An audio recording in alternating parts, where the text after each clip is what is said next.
get this out of the way so you guys can see me. Is that better? I was like, oh, I hear a voice, I don't see a face. It sounds fat though.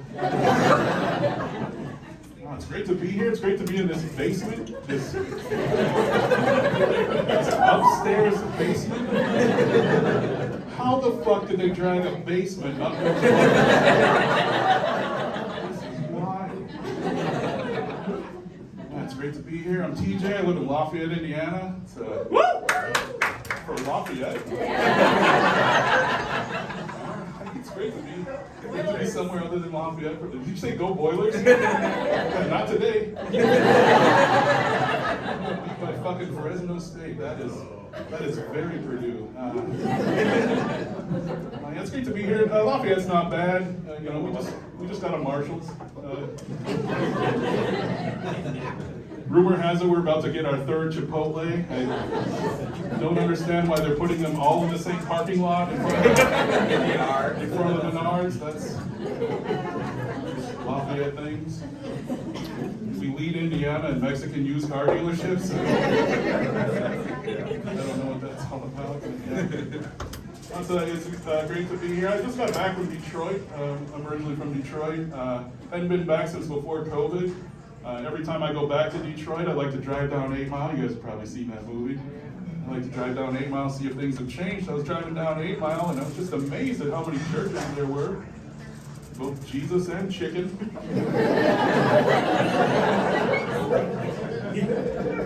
That shit's true. I was up there to do a charity show to benefit the water crisis in Flint. You guys know about the water in Flint. They got lead in their water. It's like the worst thing ever. Apparently the $243 we raised didn't fix the problem. And before the show, I went to this coffee dispensary, tried to get a coffee, tried to get my energy up, because as you guys can see, that's kind of a problem for me. So I went to this coffee shop. I'm like, yeah, give me a coffee with 1 cream and 1 sugar. The guy goes, oh, you mean a coffee regular? I was like, in Flint? Fuck no, give me unleaded. And he goes, all right, well, can I get a name on that? I'm like, sure, it's TJ. He goes, oh, well, can you spell that for me? Like, I kind of just did. But sure, it's T as in, oh, I don't know, TJ. J is in the J and TJ. I think you need to switch to bottled water, Playboy.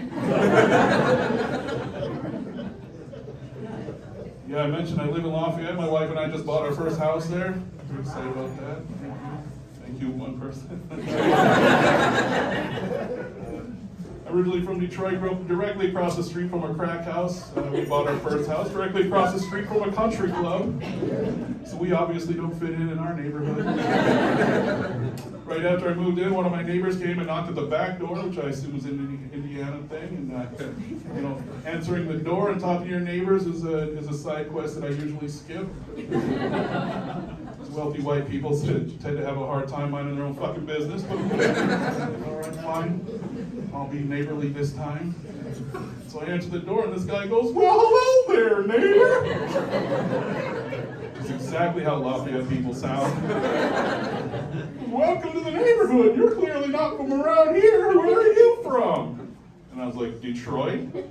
He goes, Detroit? Well, boy, howdy, try not to stab me.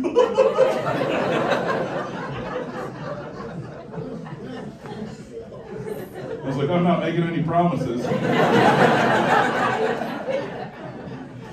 He goes, well, put her there, pal. My name's Dave Cox, but you can call me Chubby.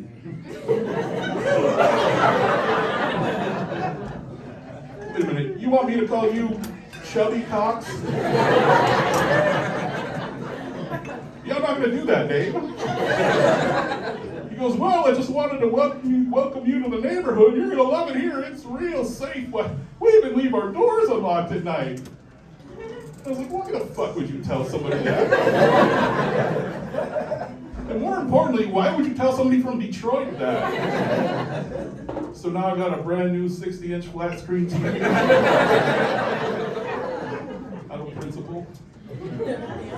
And his dog. I'll tell you guys a little bit about myself. My wife and I are a couple of geniuses. Between the two of us, we have 4 degrees from the University of Michigan, including a PhD in nuclear engineering. Well, I guess if you really wanted to get technical about it, you could also say that my wife has 4 degrees from the University of Michigan.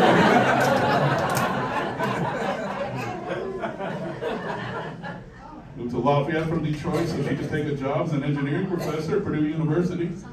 And being in a male-dominated field, I'm kind of starting to think she kind of gets off the whole idea of having a trophy husband. A pretty big trophy. She actually doesn't even want me to work. She just wants me to sit around and play PlayStation. She looks pretty for her when she gets home. Nailed it! I was telling that joke one time, this lady in the crowd goes, well, it sounds like you don't wear the pants in your relationship. Like, yeah, I don't have a job. Why the fuck would I wear pants? Like, I'm contractually obligated to wear them tonight, otherwise I will not be wearing pants in this upstairs basement. Air conditioners. The other day, I asked my wife why she married me, and she goes, well, you know, TJ, after a nuclear engineering PhD, kind of wanted to prove to my parents that I could still disappoint them. Nailed it! I was doing a show one time, this lady in the crowd stands up and goes, so what exactly do you bring to your relationship? Like, everybody was all dressed up, and I didn't want to be a dick, but I was like, you know what? Fuck you, Mom.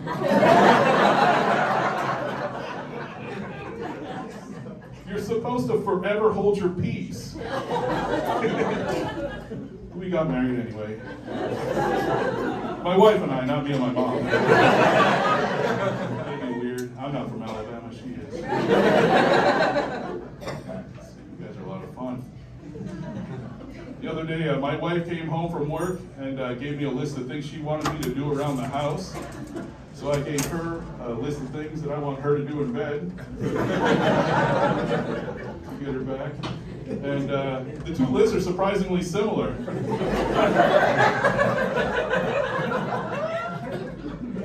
Actually brought it with me.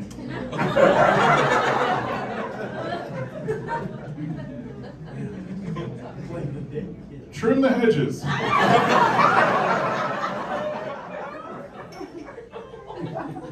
Polish the hardwood.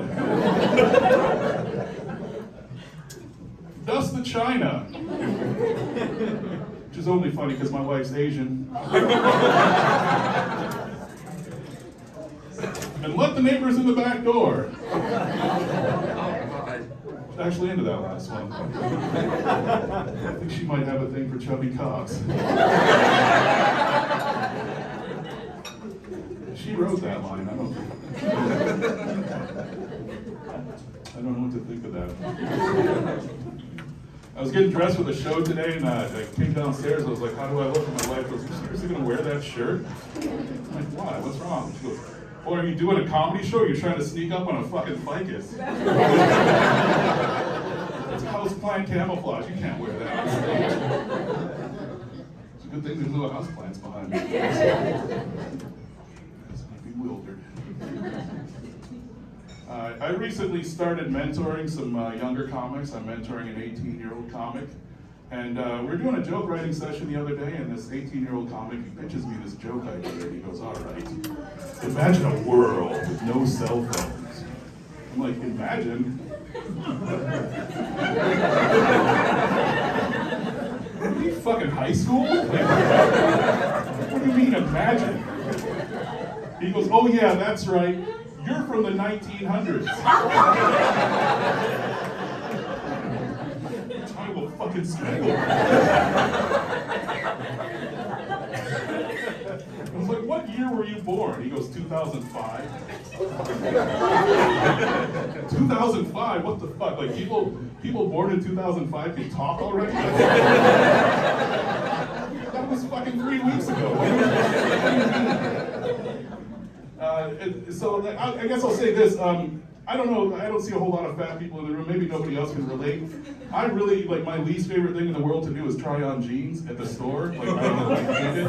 Like, when you're fat, you go in a dressing room, it's like a phone booth. I mean, you guys might be old enough to remember phone booths. Like, trying to try on jeans, we got no fucking room, fuck that, I hate it. So what I like to do is I buy 2 pairs of jeans. I buy 1 pair the size I think I wear, and then I buy the size that my wife thinks I wear, which is always one size bigger. Then when I get home, I try them both on, and without fail, the smaller one doesn't fit. She's right, always, and the bigger one's the one that fits, so I take the smaller one. I hate taking clothes back, so I just throw them in a pile in the bottom of my closet. Right? Someone claps. It feels like it's relatable. One day I'll lose the weight and those will fit. So if you look at the bottom of my closet, there's a pile of jeans about this tall. And if you reach all the way to the bottom of that pile of jeans, you'll find a pair of jeans from 2005. And one day I'll lose the weight, I'll put those jeans on, I'll find a shirt from 2005, and I'll go find that kid's mom, and I'll give her a child that she actually loves. I don't know why I'm so mad at that kid.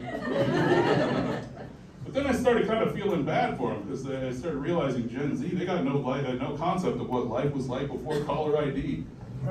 Yeah, the good old days. Anybody remember prank phone calls? Anybody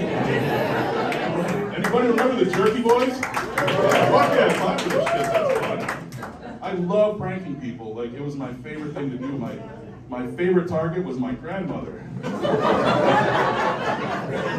Because she fucking deserved it. I heard someone say, "Oh, no, you're thinking of your grandma." My grandma was a piece of shit. She had it coming. A terrible woman. I should say, oh, and you guys pro grandpa? You guys pro grandma? I don't know. I should say that my grandparents were from like super, super rural Alabama. Like cousin humping rural, which I guess doesn't really narrow it down. My grandmother and her 2 brothers married my grandfather and his 2 sisters, so like literally cousin humping. Like there were no branches on my family stump. And my grandfather, he didn't just love Jesus, he loved Jesus! And the Lord! I'm pretty sure he thought the more syllables you put in Jesus, the more you loved him, right? It's irrelevant to the joke, I just like shitting on him.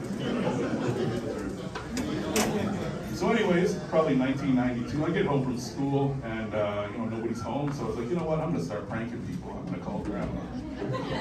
And so I called up my grandma and she goes, "Hello?" And I was like, "Where's Richard?" She goes, "There ain't nobody here named Richard." She hung up on me. I was like, "That bitch." So I called her back. She goes, "Hello?" And I said, "Where's Richard?" She goes, "I done told you, ain't nobody here named Richard." She hung up on me. I'm like, "All right, fine." Next day I get home from school. I thought I was home alone. I'm gonna call grandma again. I called her up. She goes, "Hello?" And I said, "Where's Richard?" She goes, "I done told you yesterday, ain't nobody here named Richard." I said, "Listen here, sugar tits. I don't need to talk to you. You put Richard on this phone right now." Because I done told you, ain't nobody here named Richard. She hung up on me. Turns out I wasn't home alone. My mom was home, and she heard the whole thing. She was like, "TJ, who are you terrorizing now?" And I said, "Grandma." She goes, "Wait, you just called your grandmother? You called my mother sugar tits?" I'm looking, yeah. And my mom was baked out of her mind, so she was like, first of all, that's hilarious. But second of all, leave her alone. I don't need this shit right now. I don't want her calling me. I'm like, all right, fine. And so I left her alone. And later on that night, when my mom went to bed, I called up my grandma. "Hello? What's poppin', sugar tits?" And this continued for like 2 or 3 months, day and night and day. And then we were at Thanksgiving at my grandmother's house.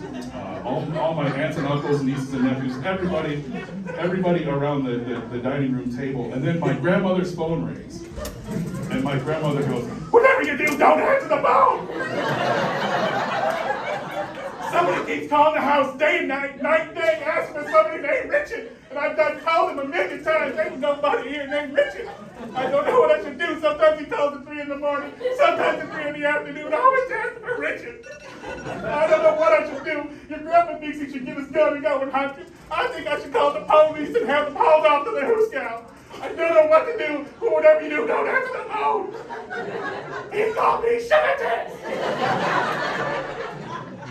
And like my one gift in life is this stone face. So like I was dying laughing on the inside, but on the outside I'm like, wow. Who would do something like that to some sweet old lady?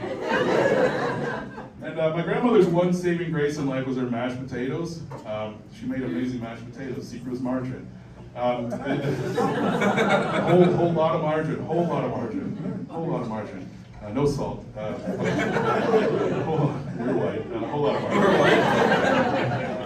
And so like the mashed potatoes were making their way around the table, and then my cousin was sitting next to me, and the mashed potatoes stopped in front of her. She was yakking to whoever was next to her.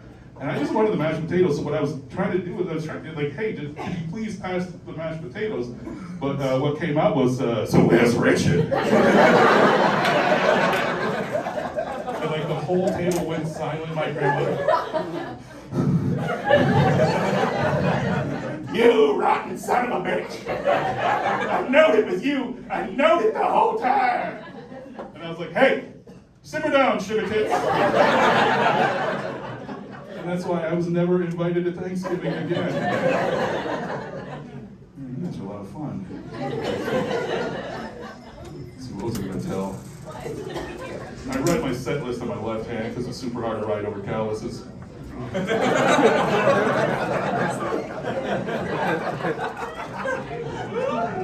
Married guys, get it?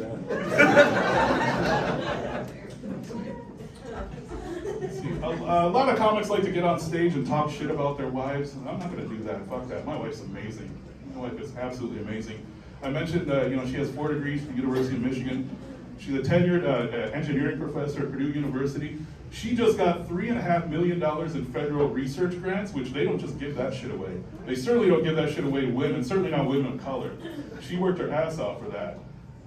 Because every dollar they give to a woman of color is a dollar they can't throw at some mediocre white man.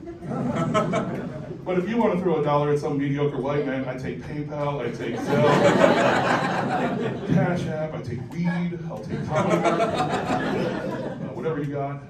But yeah, my wife's amazing. $3.5 million. $3.5 million in federal research funding. She ran a half marathon, cut her time down by her best time by 13 minutes, survived a heart attack, and turned 40 all in June. It's fucking amazing. It's fucking amazing. Last week I headlined a show that paid in pizza. So I'm not about to talk shit about my wife. She does buy some dumb shit on the internet though. Like seriously, how many pairs of bright green leggings does one woman need? Is what I want to know. Like, don't get me wrong, she looks good. She's she's slim thick. She looks great. She's like looks like Doja Cat, but she's not nuts like Doja Cat. She just looks like Doja Cat. I'm sick and dead tired of walking through Costco with my wife looking like Kermit the Pog. My fat ass next to her looking like Mr. Piggy. Right, that was new. That wasn't good. Let's see.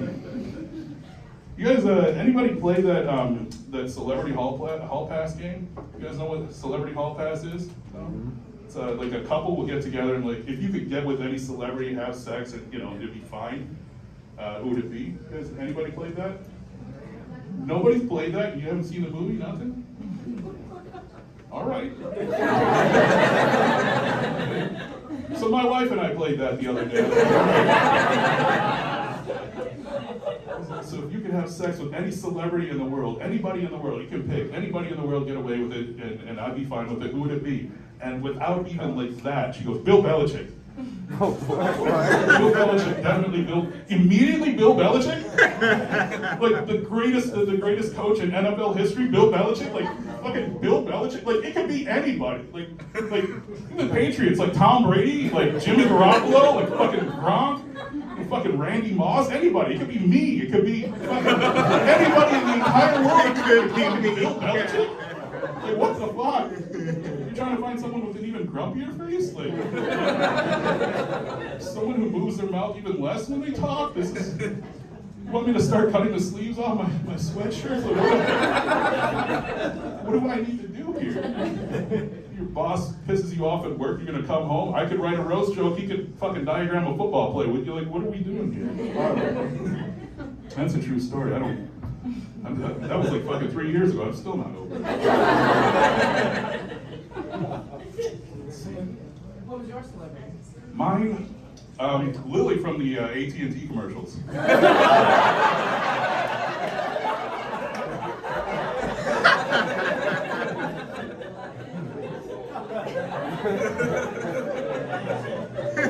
It's better than fucking Bill Belichick.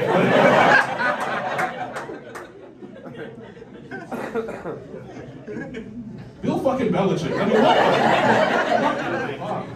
I don't know what you think of that. Let me try something else. I'm autistic. I've never admitted that on stage, but fuck it, I'll say it. I'm autistic. Yeah, nobody's ever fucking surprised. I was the only one. I'm the only one who's ever been surprised to find out I was autistic. I told my wife, and she goes, yeah. Like, really? Like, and she goes, yeah, you've lost, how much weight have you lost this year? I said, 50 pounds. She goes, how did you do it? I said, walking and running. She goes, outside? I'm like, oh, no. Outside? No. Sometimes it's hot, sometimes it's cold, sometimes the sun's in your face. You can't control it. Sometimes there's cars. Oh, fuck that. So I run and walk in my fucking living room. Like, okay, yeah, I can see it. Okay, fine. Okay, I'm autistic. One of the worst things about being autistic was being autistic in school. When you get bullied, like the idea of standing up to your bully is like way worse. The social anxiety of standing up to your bully is way, way worse than just putting up with it. So I did. I got bullied like crazy. It started in 6th grade. I was always getting bullied about my tits. I can't help it. I get them from my mom, right? And it was like so fucking miserable. I didn't even want to go to school. Every day getting bullied about my tits. And then one day, one of my buddies was like, "Come on, man, it's fucking 11th grade. You gotta fucking say something to her. It's been fucking 6 years." I was like, "She's so mean." He goes, "Be mean back." I'm like, all right, fine, I'll try. So I pretended she was my grandma, and I was trying to think. So I went home that night, and I was trying to think of something that I could say to this girl to get her back. Just in case she said something to me. And I thought of everything I knew about her. Like she was a ginger. She used to live with her grandfather, and after he died, she had to live with her mom, and she hates her mom. She's really embarrassed about living in an apartment. And her boyfriend had just broken up with her for a guy. So I was like, there's gotta be something there that I can do. Gotta be something there. So the next day I walk into school, and there she is, and she comes up to me, and sure enough, she goes, "What the fuck, TJ? Even fatter than yesterday. Lose some fucking weight. You got bigger titties than I do." Which I thought was a weird flex. But she wasn't wrong. I was like, you know what? I'm gonna say something. So I was like, you know what? I may be fat, but at least my grandpa's not dead. You dead grandpa having no titty, bitch! And she started crying. Like, a single tear dropped down her cheek, straight to her gut. She had no titties. You guys tightened up on that, and it's fine. That was like 30 years ago. We're friends on Facebook now. She looks like a stack of melted suitcases. She looks like she'd float really well.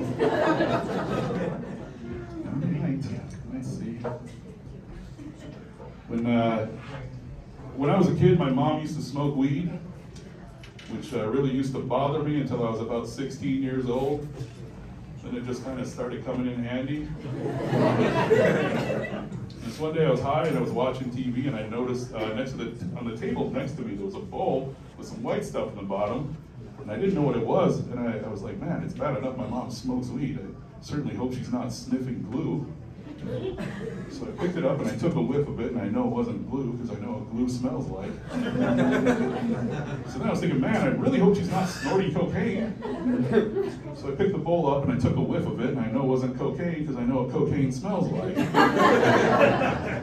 I didn't know what this stuff was, but I was determined to figure out what it was, so I took a little pinch and I put it in my mouth, and it was sweet and creamy and delicious. And you guys know how it is when you're high, you just finish the whole thing, right? Exactly what I did. Never did figure out what it was until the next day. My mom came downstairs with a bag of Oreos. She broke one open, scraped the middle off with her teeth.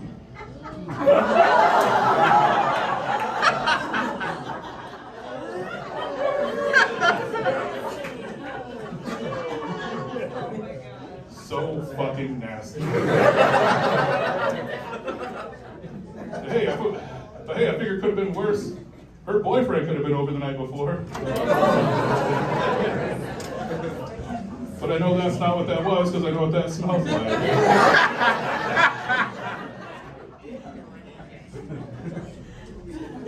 That's a true story.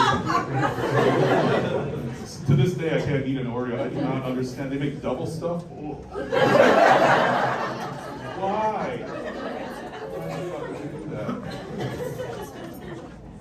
I'll tell my mom's favorite joke. When I was 15 years old, I came across my mom's porn stash. Maybe I shouldn't say came across. And when I say porn stash, I don't mean like a porn mustache. But she had that too. And when I say it was her porn stash, I don't just mean that she owned it. Yeah, she kind of started it. And believe it or not, that wasn't even the worst part. I recognized my Uncle Dale. I mean, not his face.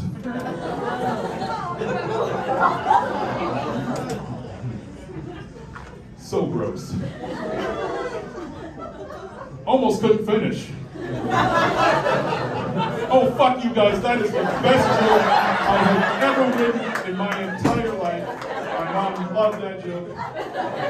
It was her favorite. It was her favorite joke. My mom died last summer. It's a real bummer. My mom was great. She was my biggest fan. She loved that joke. Every time I tell it, the crowd would all stare at her. They'd kind of laugh. They'd look at her, and she'd have tears. And then they'd laugh at her, and then it was fun. Yeah, she died a couple summers ago. And right after she died at like 6:30 in the morning, maybe 8:30 in the morning. I was having breakfast, and I don't know. Has anybody lost a parent and been the one that has to take care of everything? Anybody? I can't see, so clap if you have. Okay. So maybe 2 hours after, did you get a call from like the cornea transplant people? No? Okay. So I get a call from the cornea transplant people, and they're like, are you willing to donate your mom's cornea? I'm like, absolutely, anything to help. And they said, okay, well, I have like 20 minutes worth of questions. Well, sure enough, they did. She gets to the end of the questions, and I can tell she has a question she's avoiding, and she goes, all right, I have one more question. I hate to ask it legally, I have to ask it, but fuck, I hate that she didn't say fuck. I have to ask it. Sir, to your knowledge, over the last 5 years, has the patient engaged in anal sex? Yeah. I was like, what the fuck? Like, my mother that just died, my 74-year-old mother that just died 2 hours ago, you're seriously calling me and asking me if she's had anal sex in the last 5 years? She goes, yeah, I'm sorry, sir, legally I have to ask. And I was like, you know what, to be honest, I have no fucking idea. and I don't want to know. But if anybody's been sniffing around my mom's back door, I bet it was that fucking Chubby Cox. Awesome. Thank you guys for laughing at that. All right, I got to get out of here. I got the light. So the first headliner I ever went on the road with told me, TJ, there's 2 things you need to remember in stand-up comedy. Number 1, always stick to your time. And number 2, never under any circumstances ever close on a dick joke. So I'm going to close on a dick joke. And I need 2 hands for it. The joke, anyway. I was getting ready to tell this one time, and the mic was too big for the holder. It wouldn't fit. I was like, no, it won't do. It won't fit. What do I do? And this chick in the crowd goes, just spit on it. I was like, wow, give me your number. All right, my dick joke. My dick is like Star Wars Episode 1. It's way longer than it needs to be. I'm just kidding. I've never seen it. Thank you guys. I'm DJ.